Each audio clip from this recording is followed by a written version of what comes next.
이미 있습니다. 네.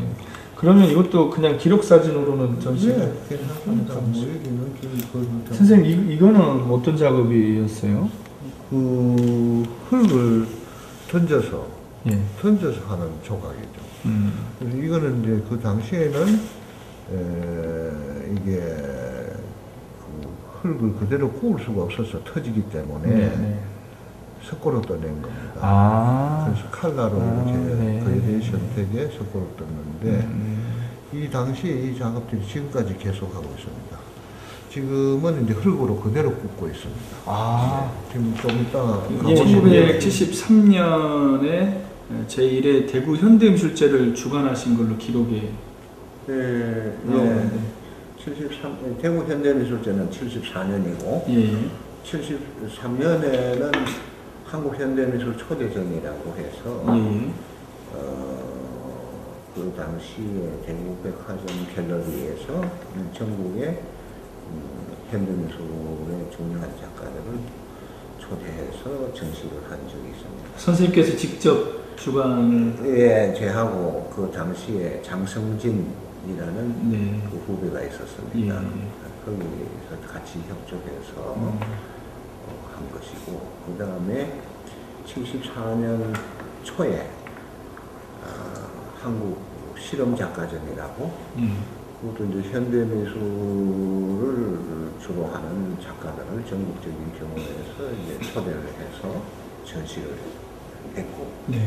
이 전시들은 모두 대구 현대미술제를 위한 전초 작업으로서 한 것이고, 74년 아마 몇 월인가 기억은 안 납니다. 74년도 실험작가전 이후에 대구 현대미술제를 처음으로 계명대학미술관에서 이렇게 개최를 했었습니다. 네. 당시 이제 70년대 초반이고, 그래서 어떻게 이런 그 한국 미술의 그런 실험적인 작업들이 이런 그 대구 같은 지역에서 할 수 있었는가, 어떤 환경이었길래 도대체 그런 실험적인 작업들을 대구에서 유치하고 할 수 있었는가, 이런 게 이제 궁금해 하시는 거죠. 제가 그 당시에 서울과 대구에서 왔다 갔다 하면서 작업을 했고, 작업실도 서울과 대구에 작업실이 있었습니다. 있었고, 70년 전후를 통해서 이제 우리 한국에는 그 그룹전이 활발했습니다. 그 그룹전은 그 작가들이 아주 우리나라의 그 국제적인 어떤 현대미술의 어떤 경향이나 정보나 이런 것이 참으로 미흡하고 다들 그 욕구는 많은데, 그래서 아마 이런저런 국제적인 미술 언어, 소통할 수 있는 어떤 미술의 형식, 이런 것이 각자 그 전위적인 작가들한테 아마 필요했던 것 같아요. 그래서 그런 작가들이 삼삼오오 모여서 그룹들을 만들고 서로 정보를 교환하고 많이 활발했습니다. 그 당시에 저로서는 이제 70년부터 시작한 것이 신체적 그룹전, 그리고 한국 아방가르드 협회에도 같이 참여를 하고, 그러면서 이 소규모 그룹전보다 우리 한국 현대미술에 관심이 있는 이 젊은 작가들이 전체 한 번씩 모여서 세미나도 하고 의사소통도 하고 전시를 통해 가지고 서로 어려운 점을 이해도 하고 그러한 것이 작업이 필요하다, 전국적인 규모의 그런 것을 판단을 제 자신이 내렸습니다. 그 당시에 74년 전후에서도 서울에서도 미술제 같은 규모의 미술제를 해야 되겠다 하는 그런 의견들이 많았습니다. 많았지만은 실행을 옮기지 못하고 있었어요. 그러던 차에 제가 대구로 왔다 갔다 하면서 대구에서 좋은 작가들이 있었어요. 그리고 이제 중요한 것은 미술제라는 것은 규모가 이제 좀 더 커지니까 이 규모가 커짐으로 해서 일반 대중들의 관심도 끌 수도 있고 그 다음에 이런 학생들의 관심도 끌 수도 있고 작가들 상호간의 어떤 소통 그리고 현대미술의 그 난해한 부분의 이해를 서로 돕는데 아주 필요하고 결정적으로 필요한 것이 아닌가 그런 생각을 했었어요. 그래서 처음에 이제 그 현대미술제나 한국실험전이나 이런 실험작가전이나 이런 것을 할 때는 이제 40명, 뭐 50명 이렇게 이제 됐는데, 그 다음에 이제 이것이 금방 서울로 이제 이게 영향이 갔었어요. 하려던 그 운동이 대구서 먼저 했다. 서울서도 급히 해야 되겠다 해서 75년도에 서울현대미술제가 열리게 되고요. 그 다음에 이제 그 서로 모이고 이렇게 하니까 이제 서로 자극이 되죠. 76년도에는 부산현대미술제, 76년도에 또 전북현대미술제, 전남현대미술제, 이렇게 해서 이제 전국적으로 확산이 되고, 한 해 한 해 지날수록 작가들이 참여 수가, 현대미술을 하는 작가의 수가 아주 소규모였는데, 그것이 규모가 커졌어요. 80명, 100명. 이런 식으로 전국적으로 이렇게 커지고, 작가들도 현대미술로 전환을 하는, 근대미술에서 현대미술로 전환하는 작가들의 수가 많이 늘었어요. 그래서 78년 정도, 제가 79년도까지만 이제 미술제에 관여를 하고, 그 다음에는 일체 그룹전이나 관여는 안 했습니다만은, 그 사이에 제가 이렇게 전국적인 어떤 미술제나 이런 것을 이제 관객으로서 봐도, 같이 공동 참여를 하면서도 봐도, 정말 이것은 놀라울 정도로 현대미술이 확산되는, 우리나라에서 확산되고 있는 것을 봤습니다. 그것은 작가들의 수만 늘 뿐만 아니라 작품의 격도 높아지고, 그 다음에 일반 관객들이 이 현대미술을 자주 접하게 됨으로 해가지고, 현대미술의 그 금방 이해는 안 되겠지만은 친근성 이런 것을 가지는 것을 보았고, 그 다음에 가장 중요한 것은 젊은 대학생들이 우리가 하는 그룹전이나 모든 그 젊은 작가들이 하는 현대미술제나 이런 것을 보고 참여해 보기도 하고, 또 관객으로서 보고, 그것이 교실 안으로 들어갔어요. 학교 안으로 영향을 미치게 되니까 대학 교육이 완전히 뒤바뀌게 되었죠. 우리나라 대학 미술이. 그래서 이러한 큰 수년 내로의 커다란 급격한 변화는 우리나라의 특수한 경우라고 생각을 하게 됐습니다. 지금 이제 아마 지난 한 주인가 그 일본의 어떤 미술 관계자가 가서 이렇게 이런 얘기를 주고받다가, 일본의 그 현대미술의 현실하고 한국의 현실하고 상당히 다르다. 한국은 이 현대미술이 전체적으로 강력하게 그 주류를 이루고 있는 데 비해서 일본은 그렇지 못하다. 참 부럽다. 그래서 그게 좋은 것인지 나쁜 것인지는 저는 몰라도, 하여튼 70년대 초중반 여기에서 열려진 전국의 현대미술제를 통해서 우리나라 현대미술이 아마 큰 영향을, 변화를 겪게 하지 않았는가, 그렇게 생각하고 있습니다. 대구나 뭐 서울이나 이런 미술제를 할 때 특히 그 당시에 언론기관에 있었던 기자분들, 협조를 아주 잘해 주셨습니다. 정말로 그분들도 우리나라의 현대미술에 상당한 역할을 한 것으로 저는. 그 기자들도 굉장히 쇼킹했겠어요. 그리고 너무나 즐겁고, 작가들하고 같이 같이 즐기고 같이 즐거워하고 같이 격정에 못 이어가지고 얼싸안고 그런 좋은 시간을 보냈어요. 그 당시 그 선생님들께서는 이제 이벤트, 당시 개념으로 보면 이제 이벤트, 그 다음에 이제 해프닝, 그런 아주 개념적이지만 이제 그런 작업들을 많이 하셨고, 선생님께서도 아까 사진 자료에 보면 그런 그 파리에 가셔서 했던 그런 작업들도 굉장히 개념적이면서도 이벤트적인 그런 작업인데, 그 작업을 한 번만 좀 회상해 주신다면, 그 닭은 어디서 가져오게 된 거고, 아까 보니 기록에 돌려줬다고 하는데. 닭도 그게 매여서 우리에 갇혀서 이걸 또 사람이 잡아서 요리해 먹고 하는 그걸 생각하니까 닭이나 사람이나 이런 그래서 닭을 이용해서 어떤 볶음 맛을 해도 괜찮겠다 해서 파리에서는 이제 그 닭을 구하기가 힘들어서요. 살아있는 닭을.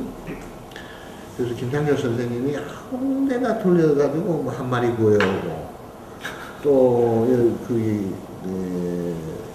미술관에 그때는 당시에 국립 프랑스 미술관이었는데 거기 수의분이 딱 해가지고 농장에 가서 한 마리 사요. 그게 장단이고 좋아가지고 김창렬 선생님 거는 도로 돌려 보내주고 그 다음에 그 닭을 가지고 이제 놓고 묶어가지고 이렇게 회를 뿌려서 이렇게 며칠간의 닭의 흔적을 보고 닭을 보고 공장에 보내고 나중에 남는 것은 닭의 흔적과 사진에 그 프로세스의 사진만 이렇게 찍은 건데 그래서 그런 작업 이런 이제 동기나 무슨 물론 이제 형식은 서구 사람들이 했던 어떤 그 미술관을 벗어나는 어떤 그런 형식을 취했지만은 내용의 선택이나 어떤 작가 자신의 밀접한 관련의 어떤 동기에서 나오는 이런 작업의 어떤 과정은 상당히 또 면밀히 이렇게 면밀한 시각으로 봐줄 필요가 있지 않나 이렇게 생각합니다. 네. 혹시 이런 생각도 듭니다. 너무 이론적인 질문이 될지 모르겠는데 선생님 말씀 듣다 보니까 갈대라든지 닭 작업이라든지 사슴이라든지 사실 그 모더니즘의 전시 공간들은 되게 좀 순혈주의적이고 엄속함 같은 걸 가지고 있잖아요. 화이트 큐브라고 하는 이 전시 공간, 근대적 공간은. 근데 선생님께서는 그게 의식적이든 무의식적이든 굉장히 그런 공간에 대한 일종의 반란이라고 할까요? 그러니까, 그러니까 뭐 갑자기 그냥 선술집으로 바꿔버린다든지 아니면 그야말로 도설장에서 가져온 뼈를 재배치한다든지 아니면 정말 살아있는 닭을 가져다가 놓고 닭장처럼 만들어 놓고 그 프로세스만 전시한다든지 그러니까 그걸 의도했던 의도지 않았던 그런 모더니즘, 그러니까 서구 근대적 미술 공간으로서 화이트 큐브라고 하는 공간을 이렇게 좀 뒤흔든다고 할까요? 그런 굉장히 전복적인 상상을 가지셨던 게 아닐까 이런 느낌이 드네요. 네, 그건 또 젊었으니까 그때는 이런 작업의 형식도 앞으로 더 확장되고 더 다양한 작업들이 많은 작가들에 의해서 나와야 될 것이다. 이런 생각을 하면서 또 한편으로 저는 오히려 근대적인 어떤 방법 이것을 다시 검토해 볼 수 있지 않나. 이렇게 해서 75년도 파리 비엔날에 참여하면서 거기서 파리에서 그 여관에서 한 3, 4개월을 머물렀어요. 우리 동료분들하고 선배분들하고 거기서 들어앉아가지고 각자 또 평면에 관해서 해석을 달리 해야 되겠다. 생각해 봐야 되겠다. 해서 거기서 이제 또 이런 설치나 무슨 이벤트나 뭐 이런 거 말고 오히려 역으로 네. 전통적인 방법의 예술을 다시 검토를 할 수도 있지 않나. 물론 우리만 한 것이 아니고 그 당시에 뭐 스텔라라든지 이런 예, 예. 작가들이 또 평면을 네, 또 네.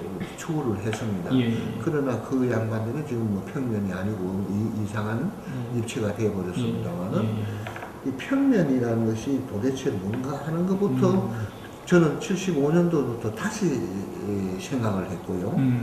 그것이 지금까지 이어져 옵니다. 그것은 제 자신에 대한 물음이고 작업에 대한 물음이고 지금까지의 작업이 다 그렇습니다. 네. 저희 작업의 변화가 네. 그것이 고스란히 다 보이고 있어요. 있고 아까 보신 그 조각 예. 80년부터 했는데 그것도 전통적인 방법의 조각인데 이것을 왜 다 폐기를 하는가? 누구나 이걸 잘 생각을 하면 거기에도 또 좋은 어떤 길이 있을 수 있고 방법이 있을 수 있다.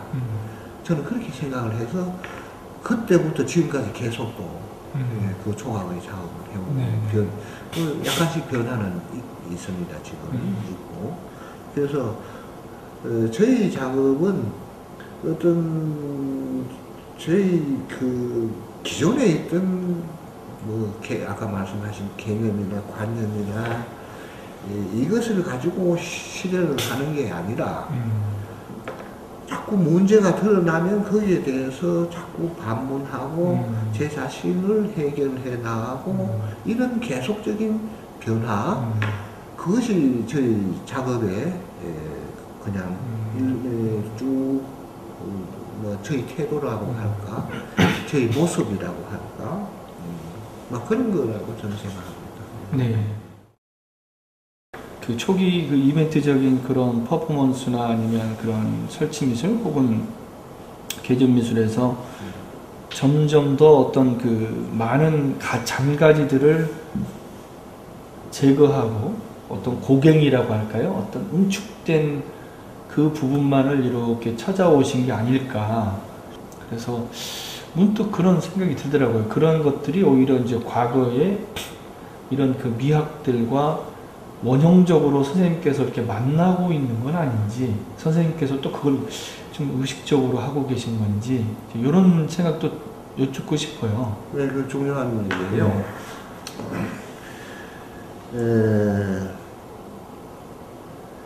그 아까 말씀드렸다시피 제가 작업하는 성향이 저로부터 저희 정서로부터 많이 출발하는 것이 많다, 강하다.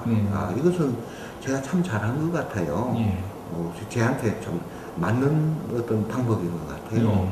그것은 뭐냐 하면 작업을 이렇게 오랜 동안 하다 보니까 이렇게 해오는 것이 예를 들어서 무슨 70년대에도 이 작가들이 무슨 작품 명제나 혹은 작품을 철학의 명제, 서구 철학의 명제, 뭐 현전이다, 관계다, 뭐 더 나아가서는 타자다. 이런 명제에서 관련돼 가지고 작업하는 것은 상당히 구속이 많이 되지 않을까, 그 작가들한테, 우리 선배들 여러분들한테. 제가 요즘은 이제 이런 얘기를 또 하게 되는데, 제가 갈대밭을 만든다, 혹은 선술집을 한다, 이런 변화, 혹은 일획의 그림을 그린다, 혹은 던져서 조각을 한다. 이런 것은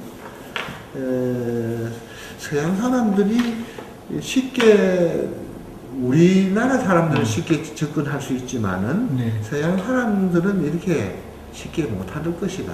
이것은 우리나라 사람들이 할 수 있는 그런 성격의 것이 아닌가. 이거 이렇게 멋대로 해 나가는 거. 그래서 저는 이것을 이제 제 자신이 이거 제 속에 있는 풍류가 예. 풍류가 이렇게 나를 이렇게 변하게 하고 있는 게 아닌가. 그러니까 풍류라는 것은 보통 풍류라고 생각하면 뭐 기생 데려다가 술 먹고 춤추고 뭐 산천을 예. 거닐고 하는 게 풍류로 이제 대충 우리가 인식을 하고 있는데, 좀 더 이렇게 깊이 있는 분들은 풍류가 훨씬 더 사실은 굉장히 철학적인 명제죠. 그게 이제 뭐 고조선부터 내려오는 어떤 흐름이라 그래요. 예. 그것이 유불선, 신라시대는 유불선의 삼교를 그 장점을 따서 만든 것이 이제 풍류도라고 해가지고, 그것이 화랑도의 정신. 저는 국수적으로 이렇게 해석하는 게 아니라 예. 이게 상당히 좋은 거거든요. 그러니까 이 정신이 뭐냐 하면 신인, 동형, 동성, 설이라 라고 해가지고 인간이 이 개체로 떨어져 있는 것이 아니라 우주하고 같이 연결되어 있다는 것이죠. 신이라는 것은 사람도 신이고 만물도 다 신이라는 그런 의미가 아니겠습니까? 저는 그렇게 해석을 받아들였습니다.